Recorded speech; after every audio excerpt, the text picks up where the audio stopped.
नमस्कार।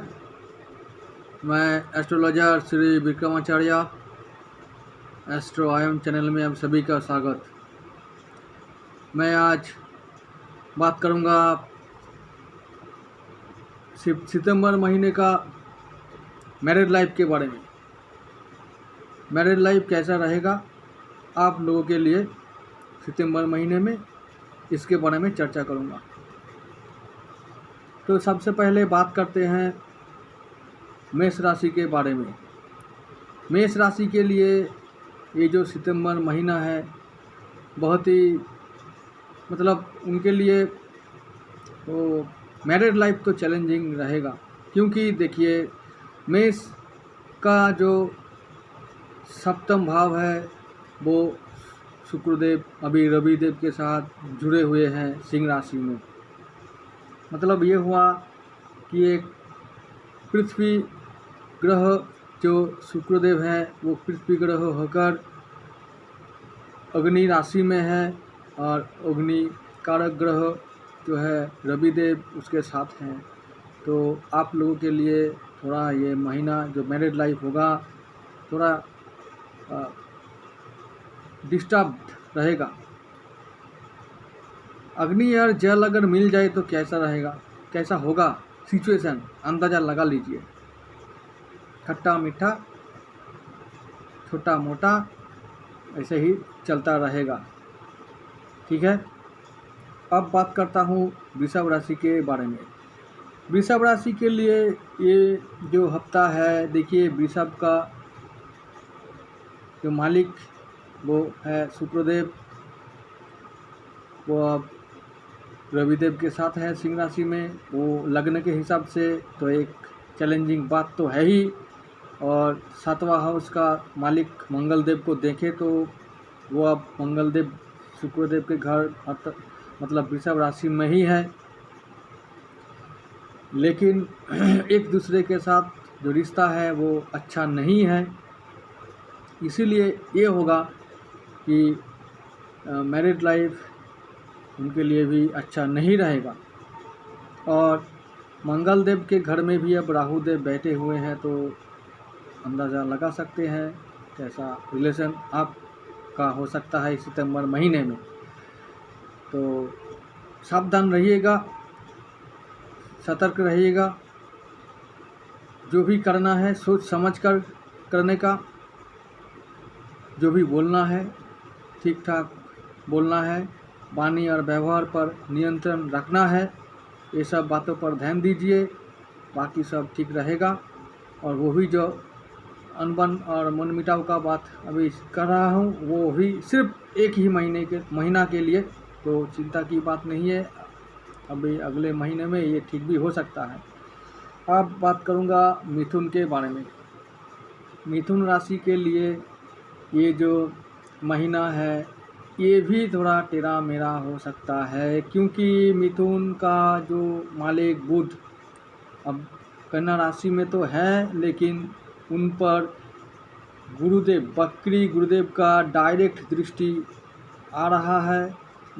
ये हुआ कि उनके लिए भी वाणी और व्यवहार में नियंत्रण का ज़रूरत है।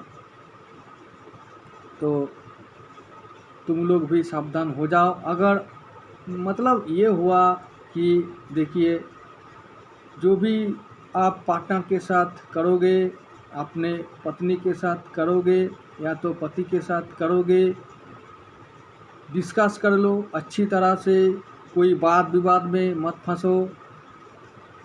एक्स्ट्रा खर्चा जो होगा तो उससे बचो।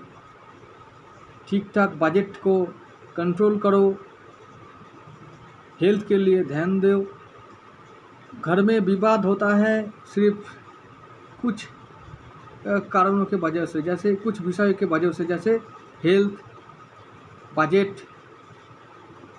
और आपका जो कामकाज में अगर आप ज़्यादा बिजी रहोगे, अगर परिवार को समय दे नहीं पाओगे तो परिवार वाले तो चिल्ला चिल्ली करेगा ही।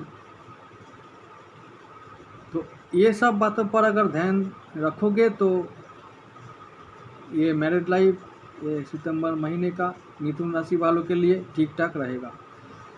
और अब मैं बात करता हूँ कर्क के बारे में। कर्क राशि का जो 7वां हाउस है, डायरेक्टली अब शनिदेव वक्री होकर कर्क में दृष्टि डाल रहा है, और 7वां जो हाउस है आपका वो भी अफेक्टेड होकर अभी हो गया है। अभी शनिदेव उस घर को अफेक्टेड करके विराजमान हो रहा है। तो आप लोगों के लिए भी सितंबर महीने का जो मैरिड लाइफ का जो फोरकास्ट है वो भी थोड़ा चिंताजनक रहेगा। तो इस बातों पर ध्यान दीजिए, क्योंकि कर्क राशि का जो ऐसे ही उनका जो मैरिड लाइफ होता है वो ठीक नहीं रहता है।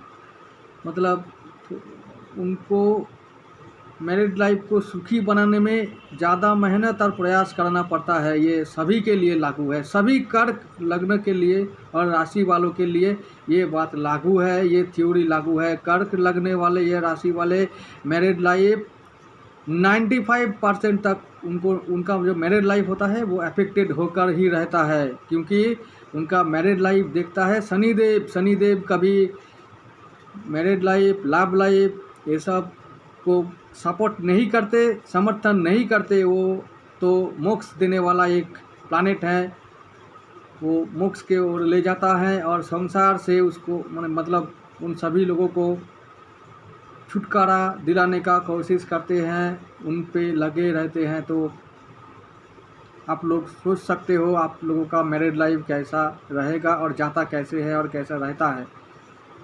कर्क लगने वाले और राशि वाले तुम लोग सुन लो, तुम्हारा मैरिड लाइफ यूँ ही तो अच्छा नहीं जाता, और सितंबर महीने और भी ध्यान देने का ज़रूरत है।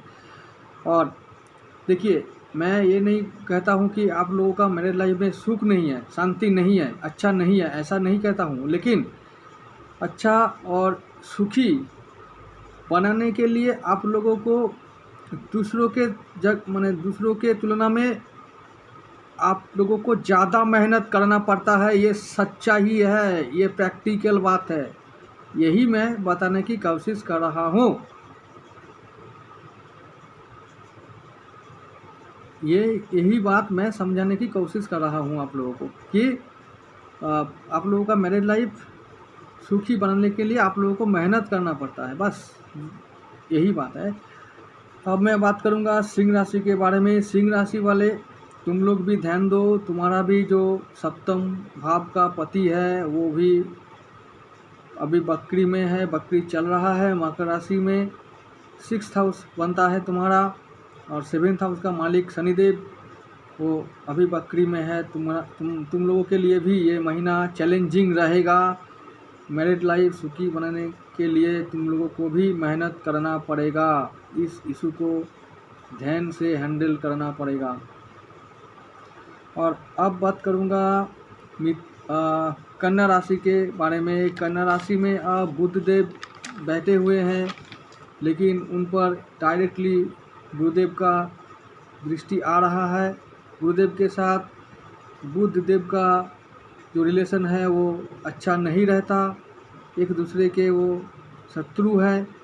और उससे भी और एक बात बढ़ गया है कि जुड़ गया है उसके साथ, ये है कि गुरुदेव अभी बकरी चल रहा है, बकरी होकर बुध देव पर दृष्टि डाल रहा है। तो बात जो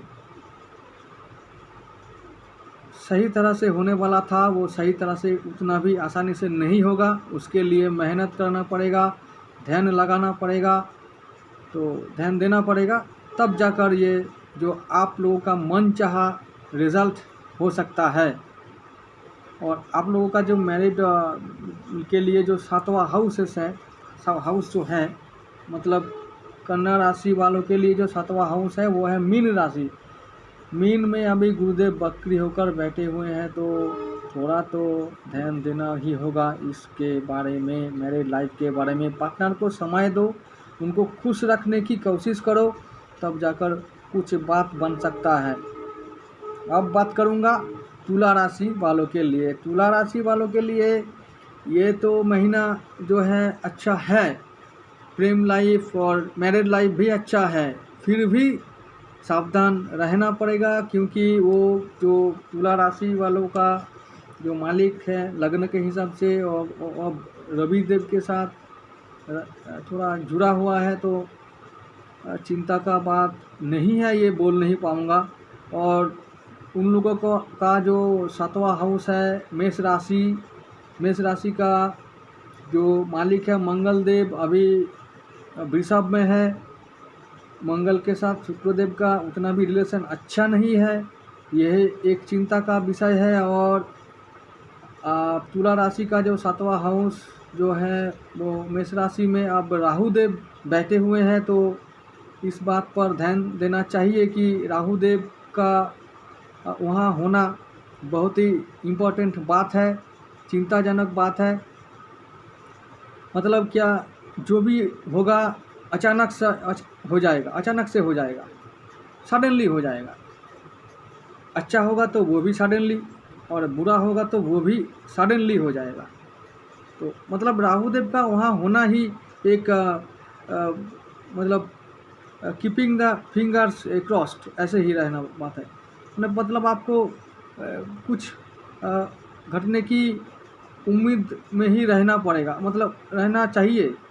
कुछ भी हो सकता है कभी भी, ऐसा बात है। मतलब मैरिज लाइफ में, ज़्यादातर मैरिज लाइफ में नहीं, 7वां हाउस का जो कारक जो भी है सब कुछ वो सब सारे विषय में आपको ध्यान देना पड़ेगा। और कुछ भी होने का चांसेस है, और होने के लिए और उसको झेलने के लिए आपको हमेशा रेडी रहना पड़ेगा।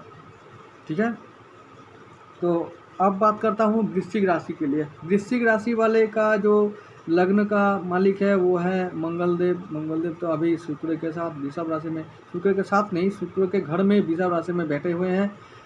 और उनका तो 7वां हाउस बन गया है वृषभ राशि, उनका भी मालिक बैठ गया है अभी रविदेव के साथ सिंह राशि में। तो उनके लिए भी ये जो मैरिज लाइफ है, ऐसे देखिए, मैं जो अभी एक बात आप लोगों को स्पष्ट कर देना चाहता हूँ कि मैं खाली जो चर्चा मैं जो कर रहा हूँ, आप लोगों को ऐसा नहीं कि एक महीने में खाली खराब ही होगा, सब कुछ खराब होगा, ऐसा नहीं है, ऐसा बिल्कुल नहीं है। मतलब आपको थोड़ा सावधान रहना पड़ेगा। मैं खाली इस बात पर आप लोगों को बार बार मैंने समझाने का कोशिश कर रहा हूँ। इस बातों पे ध्यान देने के लिए मैंने देना होगा, इस बातों को ही समझाने का कोशिश कर रहा हूँ। ठीक है, मतलब खराब नहीं जाएगा, लेकिन आपको ध्यान देना होगा कुछ बातों पर, बस वही है और कुछ नहीं। थोड़ा देखिए, जो मैं सिचुएशन बोल रहा हूँ ये तो ऐसे नहीं कि मेरा हो रहा है इच्छा और मैं बोल रहा हूँ, ऐसा तो नहीं है। इसके पीछे कारण भी मैं बोल रहा हूँ, क्यों होना चाहिए, क्यों होगा ये ऐसा, मैं तो बोल रहा हूँ ना। तो कारण तो कुछ ना कुछ है, लॉजिक तो है। तो ये इस बात पर भी गौर करिएगा। ठीक है, तो अब मैं बात करूँगा धनु राशि के बारे में। वृश्चिक का हो गया, अब आता है धनु के बारी। तो धनु राशि वाले तुम लोगों को भी एक बात बताना चाहता हूँ कि जो गुरुदेव है तुम लोगों का जो मालिक, वो अभी मीन राशि में बकरी है। ये लग्न के हिसाब से एक तो हो गया थोड़ा चैलेंजिंग, और मैं ये चैलेंजिंग इसलिए बोलता हूँ कि अगर लग्न भाव अगर आपका खराब हो जाएगा ना, या तो राशि भाव आपका खराब हो जाएगा, तो हर एंगल को, मतलब जो 12 जो भाव है उन हर एंगल को वो चैलेंजिंग बना देता है।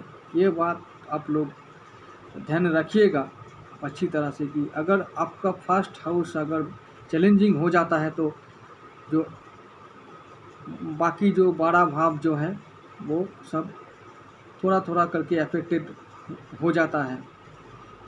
थोड़ा भी होता है, मतलब थोड़ा भी क्यों ना हो, लेकिन होता तो है ज़रूर। इसलिए मैं पहले लग्न भाव को और लग्न राशि को मैं पहले देखता हूँ।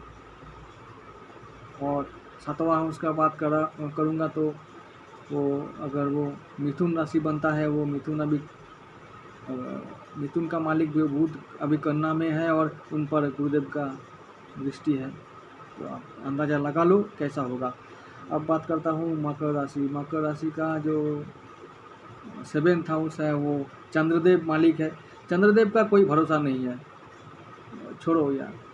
कुछ अटेंशन नहीं दोगे तो मनचाहा फल नहीं मिलेगा, कुछ बोलने का नहीं है एकदम। चंद्रदेव का मैं एकदम विश्वास नहीं करता हूँ।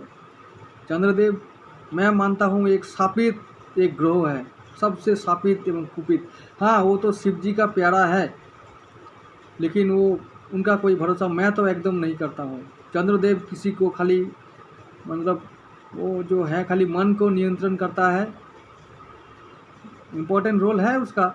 शिव जी का प्यारा है, शिव जी का सर पे रहता है, लेकिन फिर भी वो आयास है बहुत, मतलब उसको मैं भरोसा बिल्कुल नहीं करता हूँ। चंद्रदेव के लिए मैं कुछ नहीं बोलूँगा। चलिए अब बात करता हूँ कुंभ राशि के बारे में।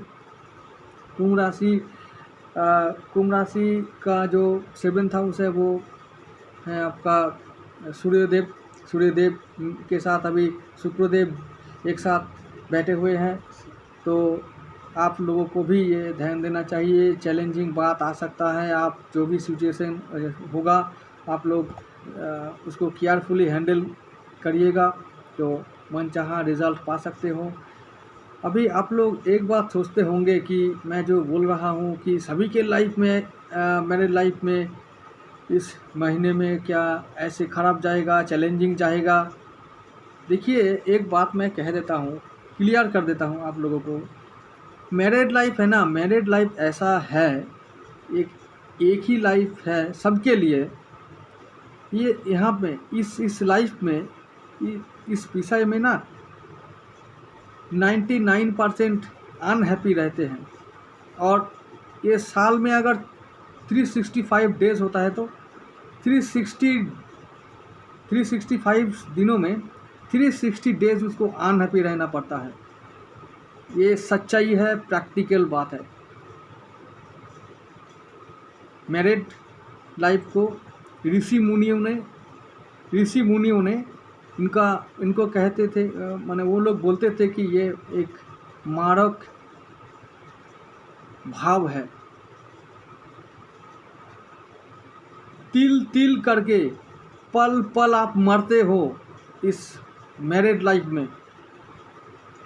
इसमें सुखी बहुत कम लोग होता है, मतलब होता ही नहीं है। मैरिड का मतलब ही है भोग और विलास में डूबे जाना। इसका मतलब ये नहीं कि मैरिज करना खराब है, करना चाहिए, ये एक धर्म है। लेकिन ये धर्म को निभाने में आपको ज़्यादातर कष्ट ही उठाना पड़ता है। ये एक परीक्षा भी है।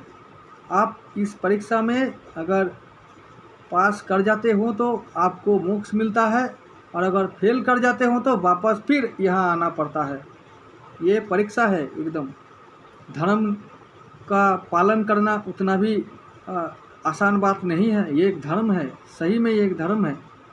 लेकिन इस धर्म को पालन करने में आपको पल पल मरना पड़ता है। यही बात है, यही सच्चाई है।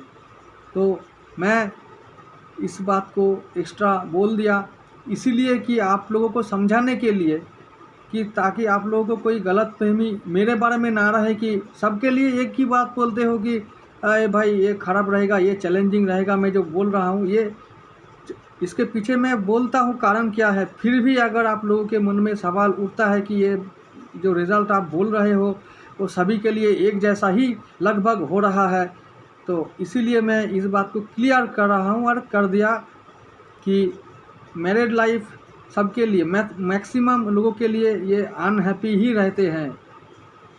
रहता है सबके लिए। आज तक कोई ये बोल नहीं पाएगा कि आप विवाह करके मैं बहुत सुखी हो गया हूँ, और बहुत सुखी भी हूँ। और कोई गारंटी के साथ ये भी नहीं कह पाएगा, और कोई नहीं बोला था कि मैं मैरिज करके ही बहुत सुखी हो जाऊँगा, कोई नहीं कह पाएगा ये।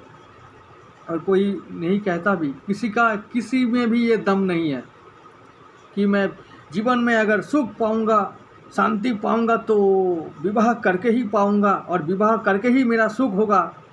कोई माई का लाल नहीं है, ये चैलेंज के साथ अभी बोले ये बात। तो विवाह एक तरह का, मेरे लिए मैं मानता हूँ ये एक तरह का ये धर्म भी है और अभिशाप भी है, साफ है ये एक तरह का। इसीलिए इसके खिलाफ है शनिदेव। इसीलिए जो कर्क राशि लगने वाले होता है उसका जो मैरिड लाइफ होता है, ज़्यादातर देखा गया है कि उनका मैरिड लाइफ अफेक्टेड होता ही होता है। उनका जीवन मैरिड के लिए कभी सुखी हो नहीं पाता। उनका जो दाम्पत्य जीवन है वो ज़्यादातर असुखी होता है। वो दाम्पत्य सुख उन लोगों को उतना भी नहीं मिलता है जैसे कि जितना दूसरा लोग पाते हैं, उतना नहीं रहता। वीडियो बहुत लंबा हो गया है, मैं और बड़ा नहीं करूँगा, आप लोगों को शायद बोर लग सकता है। तो मैं अभी जो बाकी है मीन राशि, उनके बारे में थोड़ा बोलकर ही वीडियो को ख़त्म कर दूँगा। तो अब बाकी है मीन राशि। मीन राशि के लिए भी मैं यही बोलूँगा कि आप लोगों को सुनने में जितना भी खराब लगे, मैं फालतू का बात नहीं करूँगा कि आप लोगों को खुश रखने के लिए मैं बोल दूँगा कि बहुत अच्छा जाएगा। मेरा जो विचार है, मैं जो मानता हूँ, मैं जो सोचता हूँ, मैं जो जितना जानता हूँ आप लोगों को लिए बोलूँगा। मेरा वीडियो चलाने के लिए मैं फालतू का बात मैं कभी नहीं करता हूँ और करूँगा भी, कभी नहीं करूँगा। चले या ना चले, आप लोगों को पसंद आए शायद ना आए, कोई बात नहीं। जो सच्चाई है मैं वही बताऊँगा, ठीक है। मैरिड लाइफ आपके लिए इस महीने में कोई आशा का बात मैं नहीं देख रहा हूँ, क्योंकि एक तो आपके जो लग्न हाउस है, लग्न जो भाव है वो अभी थोड़ा अफेक्टेड हुआ है, और आपका जो 7वां हाउस है उसमें बुध देव अभी है, लेकिन वो बुध का उतना भी मैरिड लाइफ में उतना अच्छा भूमिका नहीं रहता है, क्योंकि बुध एक बालक ग्रह है, समझे ना मेरा बात। वो एक राजकुमार है, वो एक बालक है, बालक। वो क्या समझेगा शादी के बारे में, और शादी का क्या कंट्रोल कर पाएगा, ये उससे होता नहीं है। देखिए, मुझे गलत मत समझिएगा, इसका मतलब ये नहीं कि कोई जो 7वां जो मीन राशि वाले होते हैं उनका मैरिड लाइफ ख़राब होता है, उनका मैरिड लाइफ मतलब अफेक्टेड होता है, ऐसा मैं बोल नहीं रहा हूँ। लेकिन देखिए, मैं जो बोलने का कोशिश कर रहा हूँ वो समझिए। बुध एक ऐसा प्लैनेट है, वो उनका जो पावर का उनका ना जो प्रभाव डालने का जो पावर है वो बहुत कम है। वो छोटा प्लैनेट है, प्रभाव डालने का क्षमता अगर कम है, तो अगर वो ऐसे ही अफेक्टेड हो जाएगा तो क्या काम करेगा, क्या अच्छा करेगा बताइए। आपके लिए अच्छा क्या लाएगा, वो तो खुद फंसा हुआ है। बस वही मैं बोलना चाहता हूँ। आशा करूँगा कि ये वीडियो आप लोगों को पसंद आएगा। अगर पसंद नहीं भी आएगा, और अगर कोई सवाल आपके मन में आएगा भी, तो कमेंट करके बताइएगा। तो कमेंट में सारा जो आप लोग जो सवाल अगर करोगे भी तो मैं जवाब दे दूँगा। नमस्कार, अगले वीडियो में मिलूँगा। जय जगन्नाथ।